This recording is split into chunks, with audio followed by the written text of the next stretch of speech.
This is the Treaty of Versailles, the treaty that ended the First World War, the treaty which has been the subject of more commentary, debate, dispute, and opprobrium perhaps than any other treaty in European history.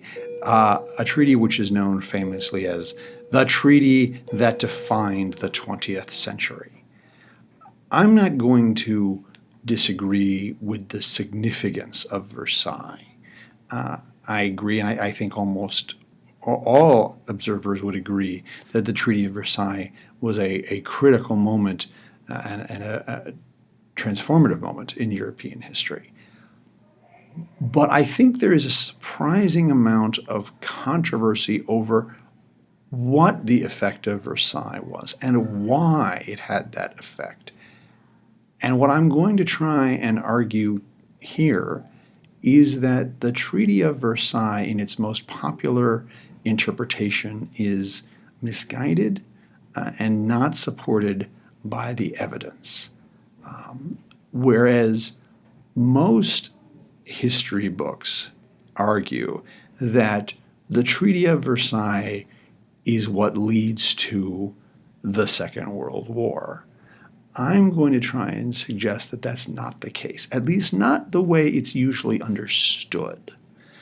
We'll go through the traditional interpretation of the treaty, and then I'll try and explain why I think that traditional interpretation is flawed, and suggest to you why I think Versailles was actually meaningful. I guess I should also make it clear that the interpretation which puts Versailles at the center of the war, the center of the cause of the Second World War, this idea that the treaty was harsh, punitive, that it left Germany crippled and embittered, and thus inevitably set the stage for World War II, the sequel to World War I, is the theory that I'm going to be challenging. This idea that World War II was something that had to follow World War I because of Versailles is a theory which I think buys into a misunderstanding. I think it buys into an interpretation of Versailles which was made most effectively and most popularly by, well, we'll hold off on that to the end. Okay, so let's start with the map. There's going to be a lot of maps in this discussion. This is the map of Europe in 1914. The map of Europe on the eve of the Great War, what would become known as the First World War. And we're all familiar with this map. The familiar Triple Alliance that sits in the center of Europe, the alliance of Germany, Austria-Hungary, and Italy, surrounded by the Triple Entente, later to be known as the Allies of Great Britain, France, and Russia. This is not to rehearse the course of the First World War, but it is worth noting here at the beginning the origins of the Treaty of Versailles. Germany gives up and all but collapses in the late part of 1918. The generals decide that Germany cannot fight anymore. They tell the civilian government that terms must be negotiated no matter what they are, and having dropped this stinking, rotting fish into the laps of the civilians, the generals scamper off to avoid the blame for their tragedy. The socialists who inherit this miserable task do the best they can, but they've been left with almost literally no cards to play. And so Germany is presented with terms at Versailles that it must agree to. Germany had hoped and expected that the end of the war would be an armistice that would lead to a negotiation, the Allies say, oh, no, what part of surrender did you not understand? This is not a negotiation between you. You will be told what the terms are. You stand over there and wait to be told your fate. And what results out of Versailles is quite literally a new map of Europe. And that new map looks like this. And the first thing that your eye is drawn to here, typically, are these new countries. And the new countries here are the ones outlined and lettered in red. And so you notice numerous new states, Finland, Estonia, Latvia, Lithuania, the Baltic states, Poland, which now reappears on the European map for the first time since the 18th century, the new state of Czechoslovakia. The most significant absence, of course, is the Austro-Hungarian Empire. The ancient empire of the Habsburgs is now gone, once and for all, replaced by several much smaller states, the new states of Czechoslovakia, Yugoslavia, which is the heir, the sort of successor to Serbia, Yugoslavia being essentially an expanded or greater Serbia, ironically, just like Gabriel Princeps wanted back in 1914, and smaller, independent, weak states of Austria and Hungary.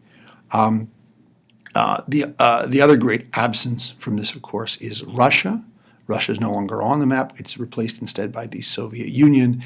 The Soviet Union not represented at the negotiations at the Versailles Conference because, of course, Russia had made an independent peace with Germany and had become the communist Soviet Union, was in the middle of a horrific civil war, and so was in no place to demand a place at the table, and so they are absent. So here are the, almost a dozen new European countries which we're going to have to account for. And it's not just European countries. If we look down in the Middle East, the remnants of the Ottoman Empire have also been carved up, and we see these new states, most of which now fall under the domination, directly or indirectly, of France and England.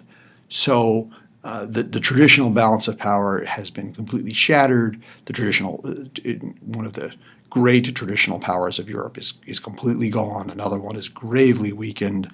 Lots of new countries, a new Europe. And the traditional view of this, of the Versailles Treaty, which you have probably heard before in other classes or other books, goes something like this. And this is the version that appears in our textbook of Mackay. And it goes, this is basically roughly what the interpretation is. President Wilson of the United States comes to Versailles. He is hailed as a hero, almost as a messiah. He is cloaked in idealism and virtue. He presents himself as the voice of reason and decency, and is welcomed to extraordinary acclaim by Europeans of many different types and nationalities, who see him as a spokesman for justice. Of course, the problem is one person's justice is another person's bloody revenge. So what exactly he stands for is going to be very much put to the test. Wilson puts himself out in front of his great plan for the League of Nations and for the idea of self-determination, that peoples all over the world should be allowed to decide for themselves what their governments would be, and then having determined for themselves what their states are, what their governments are, they should then join in a League of Nations, and that the League of Nations will serve as an international arbiter to prevent future wars. However, in this interpretation, Britain and France have no interest in this idealism. They have lived through this hellish war.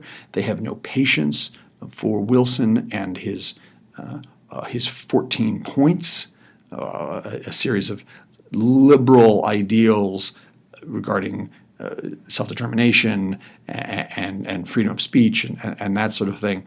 The French leader Clemenceau famously says, Wilson and his 14 points bore me, while the good Lord himself only needed 10. So there's a certain friction between the idealistic and self-righteous Wilson and the much harder-edged, much more aggrieved Allied leaders. France and Britain only want to punish Germany in this telling of the story and have no interest in Wilson's grand schemes. They want Germany punished and crippled, and that's it. As a result, the treaty that comes out of Versailles is a compromise. The Allies cannot afford to simply ignore Wilson. He has tremendous power because America is tremendously powerful, most important in financial strength. And so the parties end up splitting the difference. As a result, the treaty does create the League of Nations in something like the form Wilson wanted, but there were also these revenge components. There were harsh reparations that Germany was required to pay, essentially to recompense the Allies for all the civilian damages that occurred. This was a monumental figure. There was a war guilt clause during which Germany had to accept blame and responsibility for the entire war and all the suffering and misery and loss of life that came out of it. And Germany was dismembered, carved up, divested of critical territory and possessions, which left Germany weak and bitter. The dark irony of this, of course, is that then, after all this trouble that Wilson went to, the United States Senate refuses to adopt the treaty, does not sign the peace treaty that Wilson worked so hard for, and thus America does not enter the League of Nations, which cripples its authority and its power. And America then retreats into isolation throughout the 1920s. This dooms the League, dooms Europe, and sets the stage for World War II. So that's our traditional story. However, is this traditional interpretation really supported by the evidence? Was Germany really torn up by the Treaty of Versailles? Was Germany really punished that harshly? And did this treaty set the stage for the inevitable sequel that followed? Well, to begin with, was the lost German territory from the treaty really German, whatever that might mean? Let's look at the map more closely. This shows German territorial losses in 1919 from the treaty. And what you see here is that the Germany retains this sort of light brown khaki color in the middle, and also a big chunk of East Prussia over here by Königsberg. The territory that Germany loses, and there's some air quotes on that, are the sort of darker browns here. So there's this section around Danzig to the east of Germany, which is going to go into form the new state, part of the new state of Poland, a tiny little bit that becomes part of Czechoslovakia.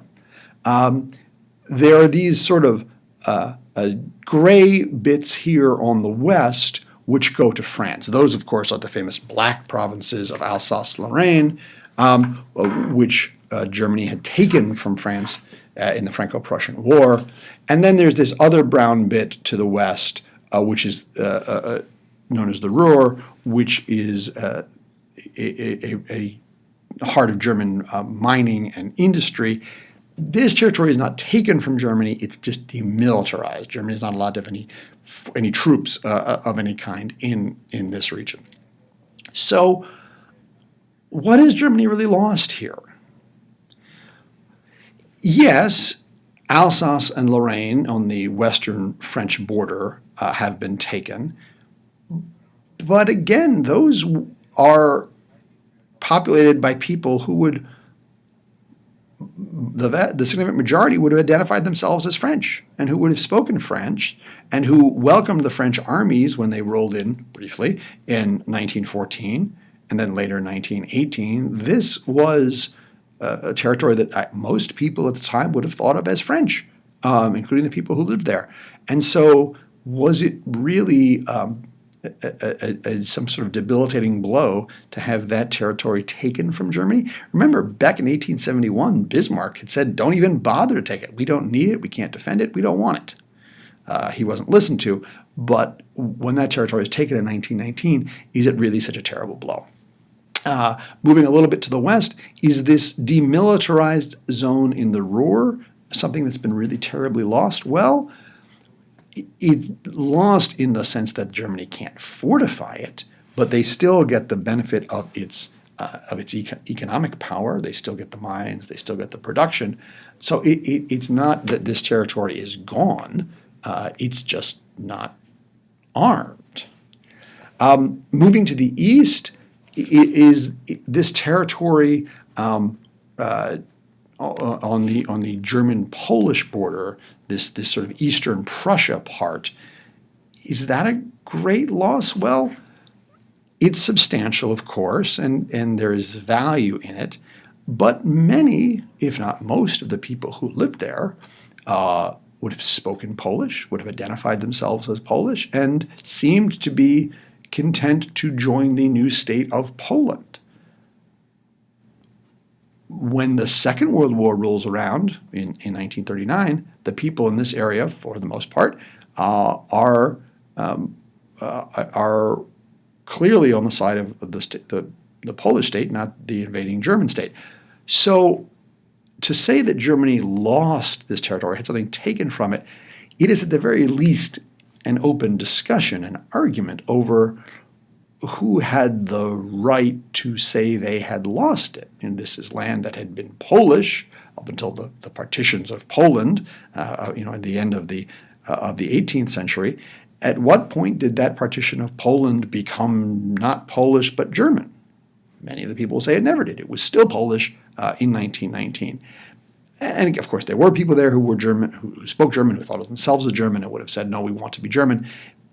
My point is not to say that it was Polish or it was German, merely that it is a contestable issue, not at all obvious.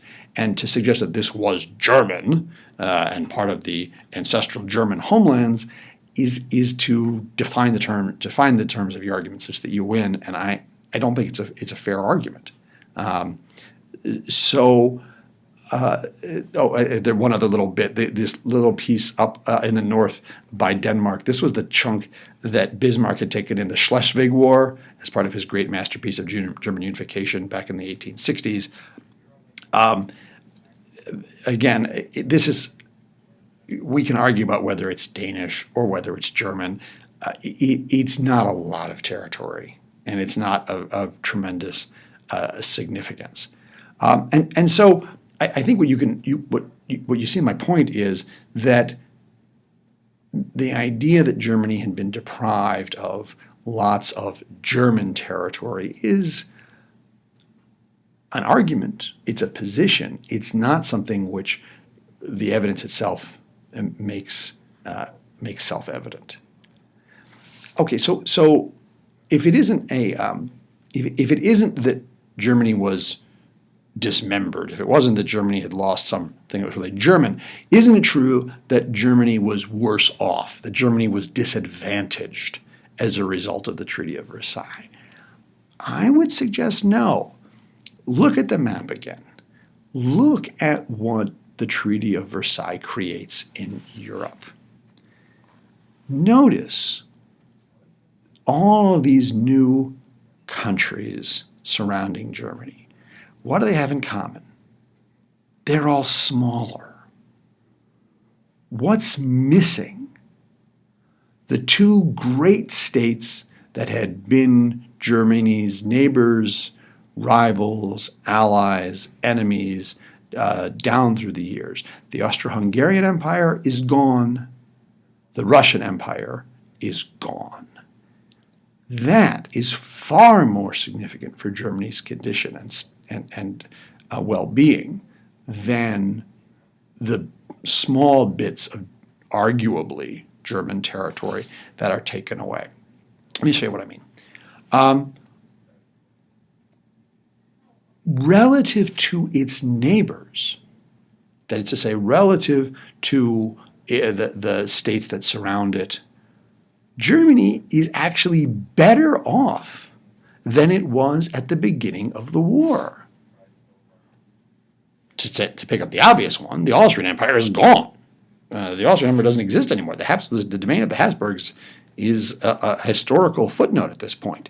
It has been broken up and replaced by small, weak states. And whereas Austria at one time, and for many, many, many years, was the great balancing point, the other source of power in Central Europe, the thing that kept Prussia or Germany in check, that state's gone. Similarly, the eastern border, which for so long had been the Prussian or German-Russian border, the eastern border is now a bunch of small buffer states. Poland and Latvia and Czechoslovakia, those states are simply not anything like the threat that Russia traditionally posed. And so, arguably, the traditional German nightmare of a two-front war, the threat of a two-front war, is gone, or at least greatly diminished.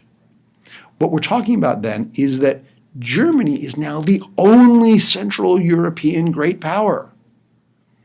The other states that used to be there and created the balance of power in Central Europe that Metternich and the Congress of Europe and all that had worked so hard to maintain, that's gone.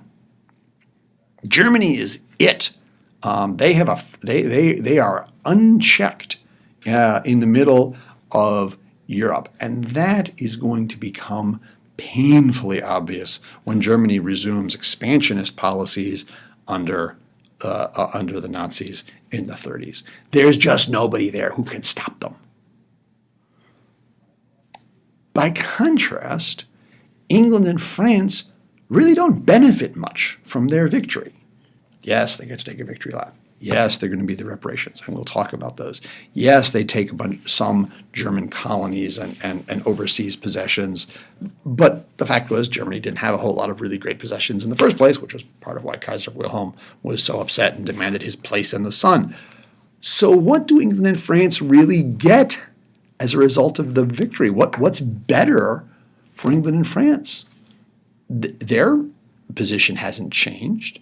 They haven't had any of their great rivals diminished. They don't suddenly find a map which leaves them in command of big swaths of Europe.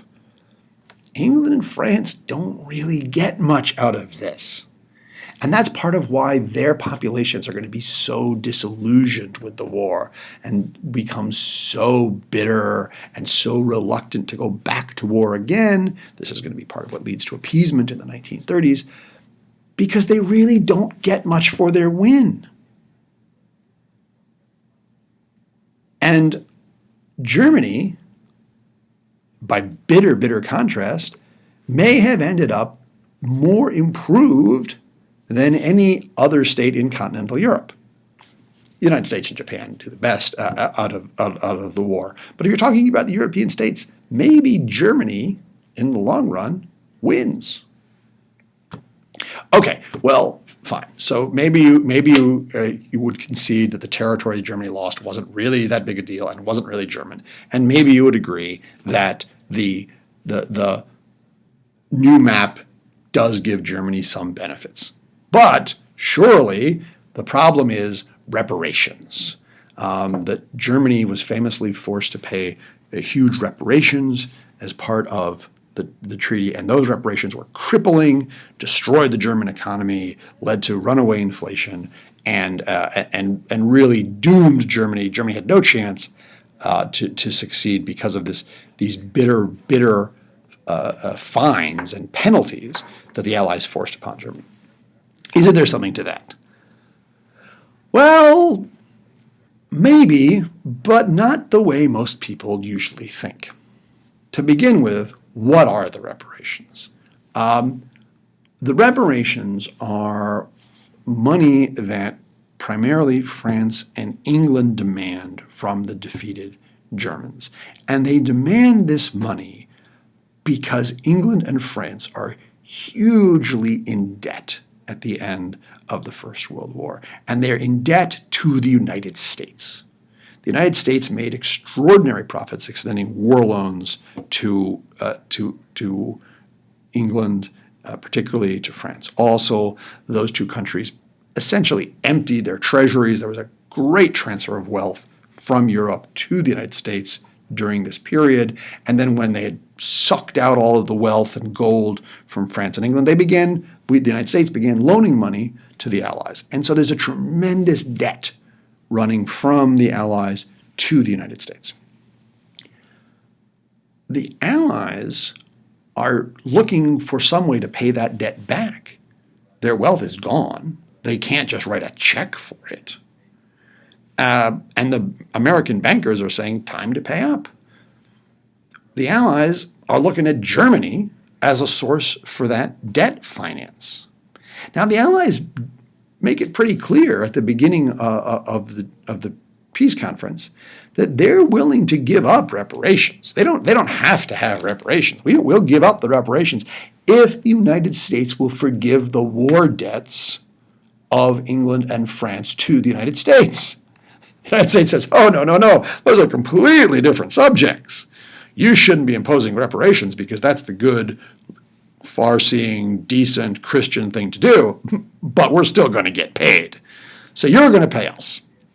The ally says, well, okay, if you're going to insist on getting paid, the only way that's going to happen is if Germany coughs it up, so there's going to be the reparations. That's where we get this very substantial reparations bill laid on to Germany. And it is a substantial bill. That's absolutely true. However, if we roll forward to the 1920s, what you're going to see is that Germany actually pays very little of those reparations out of pocket. There's essentially 1 year's reparations that they scrape together and they manage to pay.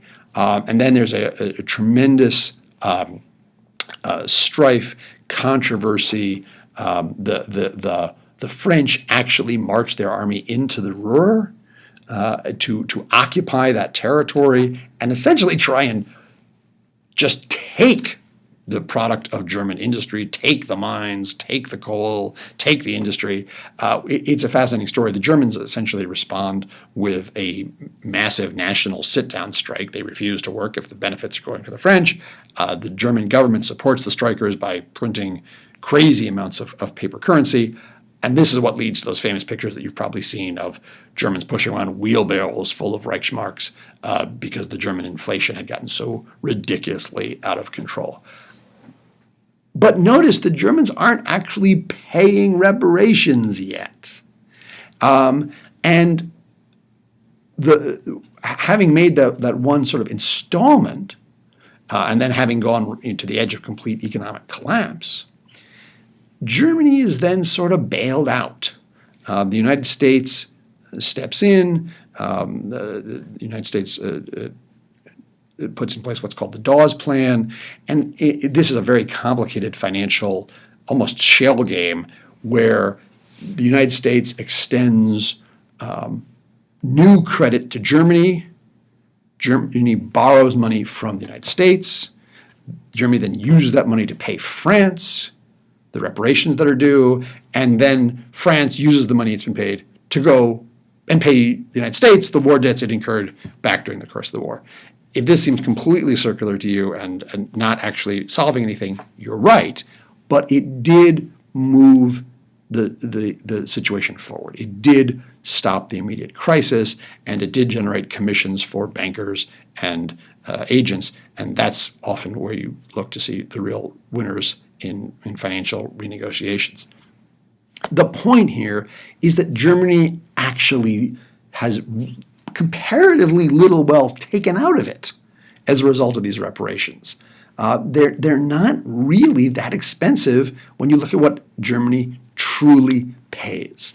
However, Germany perceives this as a very unfair thing. They believe that they're being bled white by the greedy allies and the evil bankers, and very few of them understand enough about where the money's coming from, where the money's going, to really know what's going on.